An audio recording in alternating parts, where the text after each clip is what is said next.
초등학교 5학년, 중학교 2학년 아들 2명 있어요. 남편은 둘째고 위로 누나 한 분이 계십니다. 그러니까 저한테는 형님이죠. 형님한테는 20살짜리 딸이 하나 있습니다. 형님은 이혼하셨습니다. 첫 남편이 바람을 피웠거든요. 어리숙한 사람이었는지 딱 한 번 그랬던 걸 바로 틀린 거였죠.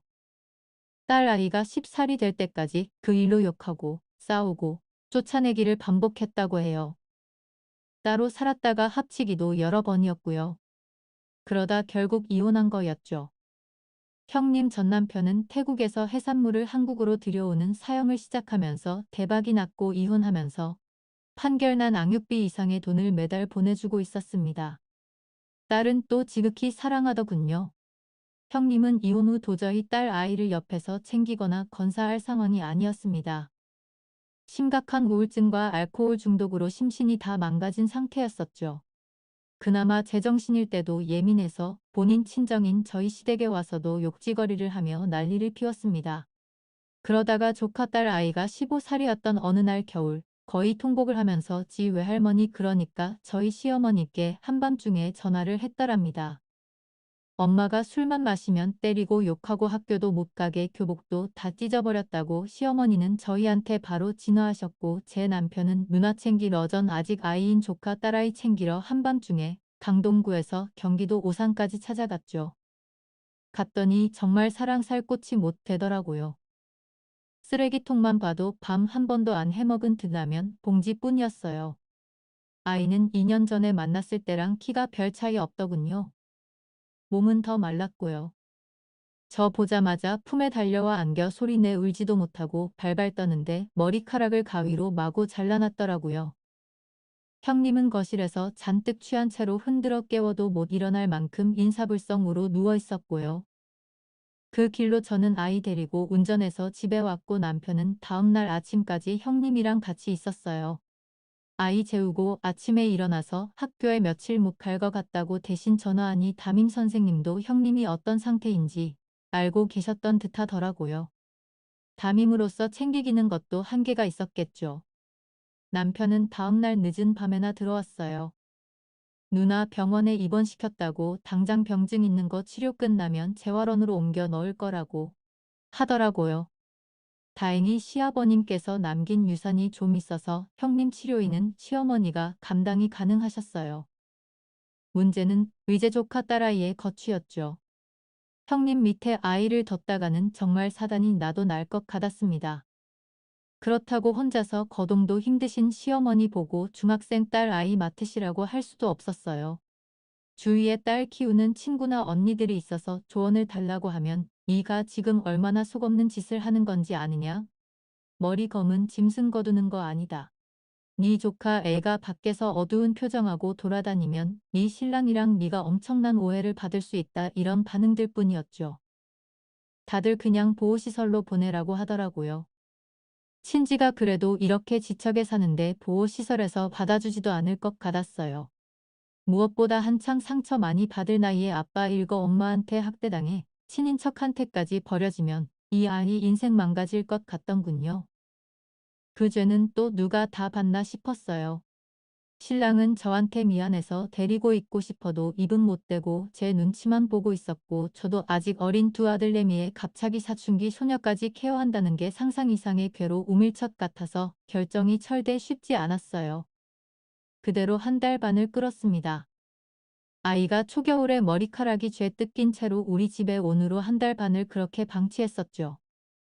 주말 포항 저희 집에서 3일을 재우고 학교는 가야 한다고 아무도 없는 그 칙칙하고 아이에게는 악몽 같은 기억만 가득한 집에 몰려보냈었습니다. 그것도 혼자서 말이에요. 그리고 더 이상 학교라는 핑계도 없는 방학 동안에도 혼자 뒀죠. 그런데 도저히 용단이 서질 않았습니다. 핑계지만요. 그런데 그런 와중에 조카 아이를 곁에 두자고 결심할 수 있었던 건 우리 큰아들 때문이었어요. 이미 남편 마음은 데려오고 싶어 하는 게 눈에 다 보였고 저 혼자 결정하기는 너무 큰 일이었죠. 그래서 비겁게 아직 초등학생인 아들에게 주말 낮에 피자 시켜주고 먹이면서 은근슬쩍 물어봤습니다. 사촌 누나랑 같이 살면 어떨 것 같냐고 그걸 물어오면서도 아이의 말에 걸정을 맡기려고 하는 제가 부끄러웠죠. 사실 당연히 같이 살게 될 우리 아들들에게도 의견을 물어보는 건 당연했지만 솔직히 말하면 전 아이들이 싫다고 하면 바로 맘 접으려고 했었어요. 비결했던 거죠. 아이들은 사촌 누나가 어떤 상황인지 전혀 모르는 상황이었고 맞녀는 못 보고 살던 사이였었어요. 우리랑 왜 같이 살아? 라고 큰아들이 물어봐서 고모가 좀 아파서 누나를 돌봐줄 사람이 없어. 라고 했어요. 그런데 큰아들이 대뜸 좋아 라고 하는 겁니다. 그래서 도리어 제가 물어봤죠. 왜? 라고. 그랬더니 수년 전에 형님 댁이랑 우리랑 아버님 살아계실 지게 시골 아버님 댁에 갔던 이야기를 하더라고요. 아버님 어머님은 시골에서 소 키우시던 분들이었어요. 그래서 방학이면 애를 데리고 시골 댁에 피서울 갔었죠. 아버님 돌아가시고 나서는 축사 다 정리하고 어머님 모시고 올라왔고 같이 살진 않지만 지척에 모셨죠. 아직 70대 초반이라 젊은 할머니시지만 워낙 젊어서 고생을 많이 하셔서 허리도 굽으시고 골뱅이 목셨거든요. 무튼 우리 큰아들이 이렇게 말하더군요. 엄마, 내가 저학년 동생일 때 할머니 집에 놀러 갔었잖아. 그때 낮에 물놀이하고 피곤해서 일찍 잤거든. 응, 엄마도 그때 기억난다. 그때 저와 신랑, 형님과가 그때 당신의 고모부님은 애들이 다를 일찍 자니까 신나서 읍내에 나가 맥주 한잔하고 오겠다고 하고 집에는 할머니, 할아버지, 우리 아들, 조카만 있었거든요. 엄마도 기억해. 하여튼 엄마 아빠 다 없고 할머니랑 할아버지랑 나랑 승찬이랑 누나만 있는데 갑자기 승찬이가 자다가 깬 거야. 그리고는 엄마 아빠 어디 갔냐고 하면서 울기 시작하더라고. 그때 나도 1학년이고 어려서 그런지 승찬이가 우니까 나도 막 눈물이 났어. 근데 난 형이잖아. 그래서 꼭 참고 있는데 누나가 승찬이를 꼭 끌어안아 주고 눈물도 닦아주고 달래주고 막 그랬어. 할머니가 안아줄 때도 계속 울었는데 누나가 안아주니까 뚝 그치더라고. 그 다음 날에도 계곡에서 나는 동생이랑 노는 거 엄청 귀찮았는데 엄마가 승찬이 자꾸 챙기라고 하고 엄마는 요리하느라 바쁘고 그래서 엄청 짜증 났었거든. 근데 누나가 승찬이 데리고 잘 놀아줘서 나도 엄청 신나게 놀았었어. 누나 있으면 또 승찬이랑 잘 놀아줬겠지? 그럼 진짜 좋겠다. 나 진짜 승찬이 귀찮아 죽겠어. 라고 우리 큰아들이 얘기하는데 어쨌든 그 말이 저는 본인 귀찮은 거 덜 수 있어서 라기보다는 누나가 좋다로 들렸어요. 동생 귀찮아하면 못 쓴다고 저한테 잔소리를 좀 듣긴 했네요. 그래도 당연히 막내는 형딸아쟁이니까 형이 좋다니까 자기 기도 좋다고 하더군요. 누날 기억은 했는지는 모르겠지만요. 그래서 그날 저녁에 신랑 들어왔을 때 애를 재우고 맥주 한잔하면서 조카 데려오자고 했어요. 신랑이 제 손 꼭 잡고 울면서 미안하고 고맙다고 하던 모습이 너무나 짠했습니다. 형님 병원에 계신 동안 그 아이 혼자 자취하듯 자기 집에 겨울방학 때까지 지냈어요. 방학하고 나서는 밤에 게임하고 낮에 자고 그런 생활을 반복했나 봐요. 다행히 아이가 좀 당찬데 도선은 지키는 아이라 나쁜 친구들이랑 어울려 놀지는 않는 것 같았죠. 애초에 일이 터졌을 때 애 아빠한테 전화해서 아이의 상황을 알렸는데 사업차 태국에 가 있던 애 아빠는 아이가 태국으로 오길 바랬지만 아이가 한국을 떠나고 싶어 하지 않았어요.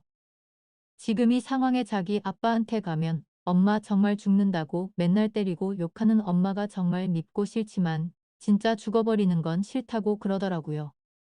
저랑 남편이 고래도 혼자 지내는 건 아닌 것 같다. 엄마 괜찮아지면 그때 다시 한국 들어오면 되지 않느냐 설득했지만 아이가 절대 안 간다고 하더라고요.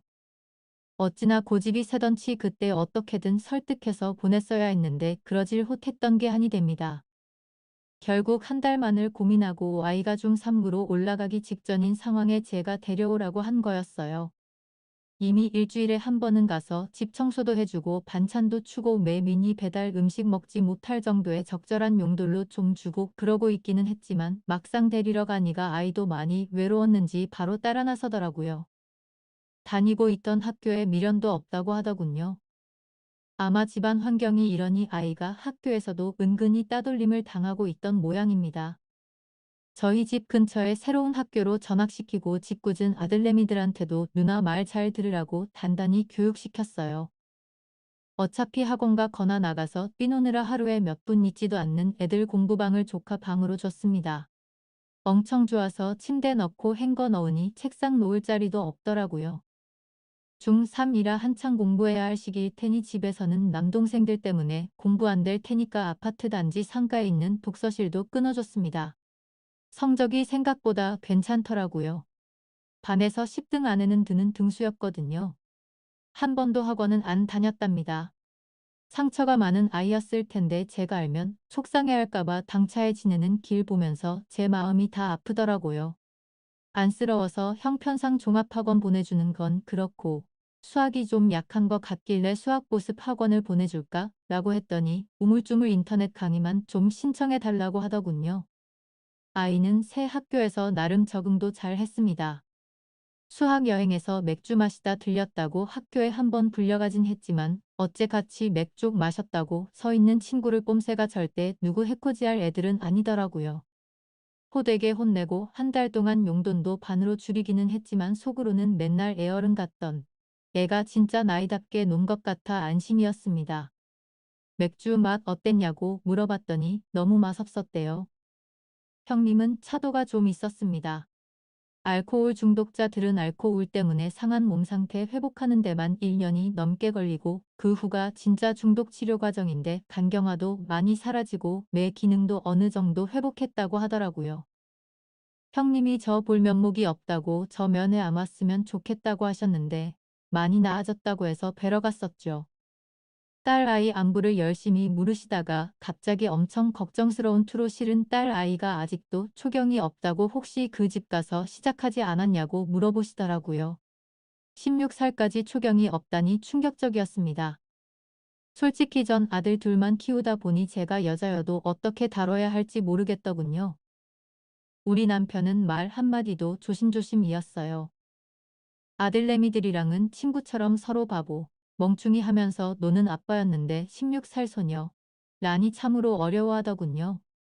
형님이 정말 쾌차해서 아이를 보듬을 수 있는 정신상태로 거듭나면 당연히 아이는 엄마에게 보낼 생각이었습니다. 여전히 애 아빠는 태국으로 아이가 와서 외국인 학교 다니며 지냈음 했지만 아이가 엄마가 있는 한국에 여전히 있고 싶어 해서 저희가 한동안은 부모가 되어주기로 했었죠. 어떻게 해야 이 아이의 이 시기가 나중에 커서도 악몽이지 않을 수 있을까? 매일 같이 고민했었네요. 철을 좀 더 편하게 생각해서 눈치 보지 않고 또래 아이들처럼 투정도 부리고 괜히 반항도 하고 그러면 오히려 기쁠 것 같았고요. 그때는 너무 애어른 같아서 저 속이 얼마나 골마 터졌을까 생각하 너무 안타까웠거든요. 조카 친아버지는 그래도 딸에 대한 애정은 많은 사람이었어요. 그동안 딸아이를 자주 찾지 못했던 건 다를 예상하시겠지만 형님이 아이가 아빠를 만나는 걸 극도로 싫어하고 히스테리를 부렸기 때문이었어요. 가공 아빠랑은 엄마 몰래 통화하는 정도였는가 봐요. 친부랑 조카가 사이가 나쁜 것도 아니었습니다.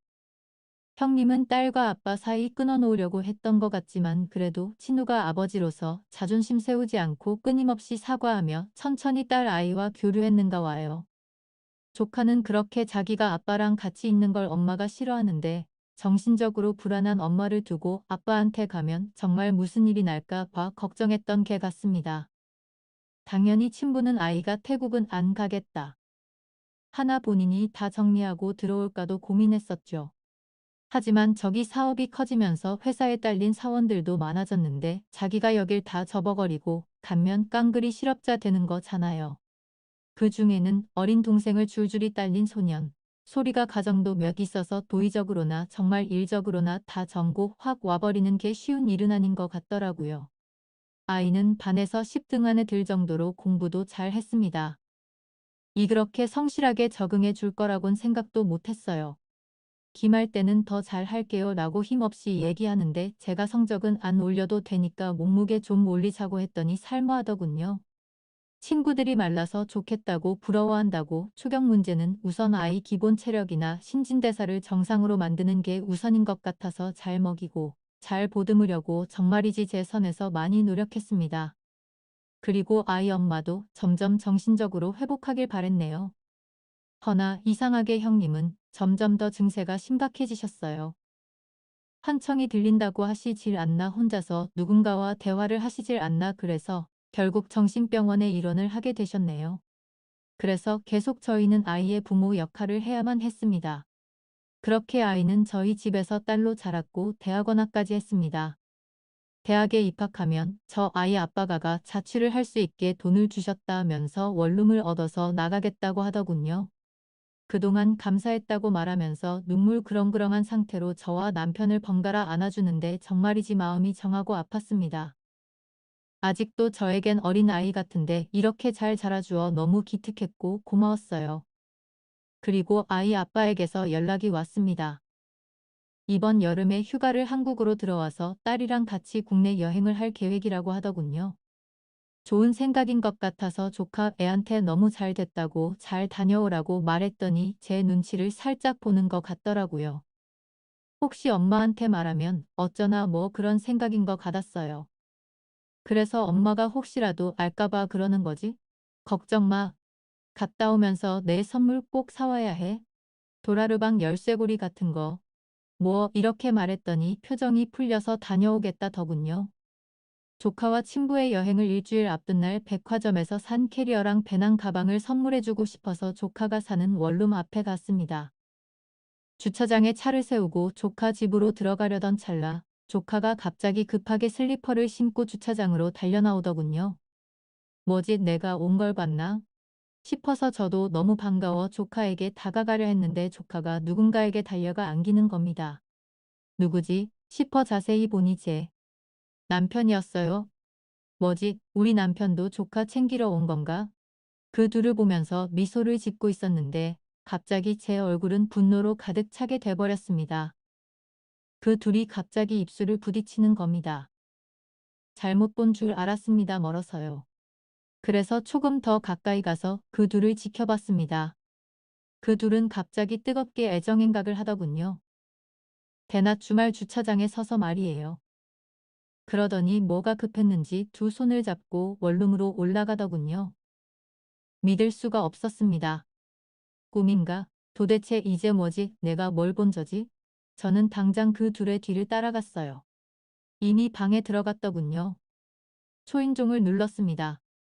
한참이 지나 제 남편이 문을 열면서 여호 왔어. 일주일 후에 우리 수정이 여행 간다고 해서 선물도 총 주고 조언 좀 해주려고 왔는데 당신도 왔나 보네 라고 하더군요.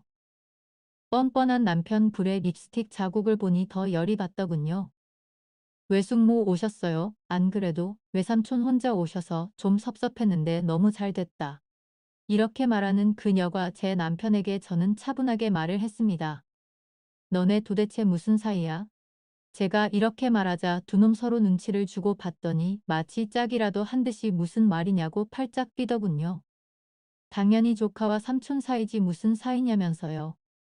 내가 다 봤다고 더내 요 앞에서 쪽쪽거리는 거다 지켜봤다니까 잘못 본 거라고 하면서 온갖 변명을 늘어놓더니만 제가 눈에 보이는 물건들 다 집어 던지면서 소리를 지르니 갑자기 저희 조카 미친 듯이 저보다 크게 속니 지르면서 이렇게 말하기 시작했습니다. 그래요. 우리 잤어요. 그게 뭐가 문제예요? 나는 평생 우리 아빠 한 번 못 만나고 살았어요. 나는 외숙모 아들들처럼 좋은 엄마, 아빠랑 같이 살고 싶었어. 외삼촌이랑 같이 있으면 아빠랑 같이 있는 것 같고 너무 좋아서 같이 있다 보니까 나도 모르게 좋아하게 됐어. 사랑 좋아하는 게 죄야? 죄냐고? 그리고 내 앞에서 물건 던지거나 소리 지르지 마. 미쳐버릴 것 같으니까 당신도 내가 우리 엄마처럼